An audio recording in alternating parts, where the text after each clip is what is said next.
Global star Ram Charan గారి career లో ఆయన ఫ్యాన్స్ గర్వపడే విధంగా మరొక మగుటం అయితే ఏడవబోతుంది. ఆ మగుటం ఏంటంటే మేడం టుసాన్స్ వాళ్ళు రామ్ చరణ్ గారి మైనపు విగ్రహాన్ని లాంచ్ చేస్తున్న విషయం మనందరికీ తెలిసిందే.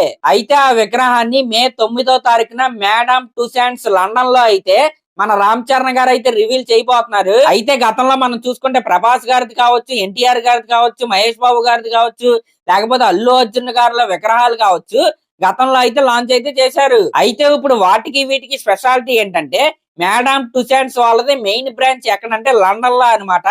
ఇప్పుడు మన రామ్ చరణ్ గారి విగ్రహాన్ని ఆ మేడం టుసాన్స్ లండన్ మెయిన్ బ్రాంచ్ లో అయితే వీళ్ళైతే రివీల్ చేయబోతున్నారు. ఇంకా రామ్ చరణ్ గారి విగ్రహంలో ఉన్న మరొక స్పెషాలిటీ ఏంటంటే రామ్ చరణ్ గారి పెట్ అయితే ఉంటది కదా రైమ్, దాంతో కలిసి అయితే రామ్ చరణ్ గారి విగ్రహం అయితే ఉండబోతుంది.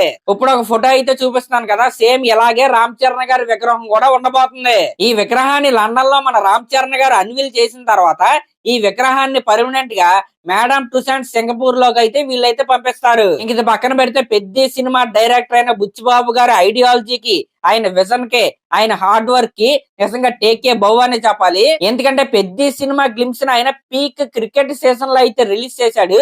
ఇప్పుడు ప్రతి ఐపీఎల్ టీం కూడా గెలిచిన తర్వాత కావచ్చు, లేకపోతే ఎవరైనా ఫామ్ లోకి వస్తే కావచ్చు, లేకపోతే ఎవరైనా మంచి ఇన్నింగ్స్ ఆడితే కావచ్చు, రామ్ చరణ్ గారి గ్లిమ్స్ లో ఆడిన షాట్ ఏదైతే ఉందో దాన్ని అయితే అది జిఫ్ రూపంలో అయితే పెట్టి ఎలివేషన్ అయితే ఇచ్చుకుంటున్నారు. నిజంగా మన తెలుగు రాష్ట్రాల్లోనే కాదు, నేషనల్ వైడ్ గా పెద్ద సినిమా షాట్ అయితే మామూలు ట్రెండింగ్ లో లేదు.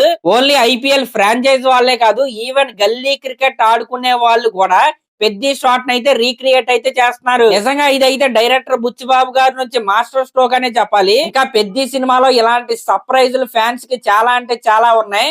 ఒక మాస్ బొనాంజాన్ అయితే మనం అయితే చూడబోతున్నాం. సరే, మరి క్లాస్ లో మరి దీనిపై మీరేమనుకుంటున్నారో కామెంట్ చేయండి. అలాగే మన ఛానల్ కనుక ఫస్ట్ టైం చూస్తున్నట్టయితే ఖచ్చితంగా సబ్స్క్రైబ్ చేసుకోండి. Thank you.